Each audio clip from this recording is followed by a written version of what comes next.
నీ కాటుక కనులు విప్పారకపోతే ఈ భూమికి తెలవారదుగా, నీ గాజుల చేయి కదలాడకపోతే ఏ మనుగడ కొనసాగదుగా. ప్రతి వరుసలో ప్రేమగా అల్లుకున్న బంధమా, అంతులేని నీశమా, అంచనాల కందున ఆలయాలు కోరని ఆదిశక్తి రూపమా, నీవు లేని జగతిలో దీపమే వెలుగునా.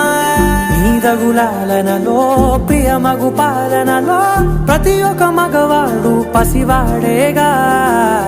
ఎందరి పెదవులలో ఏ చిరునవ్వున్నా ఆ సిరి మెరుపులకు మూలం నువ్వేగా.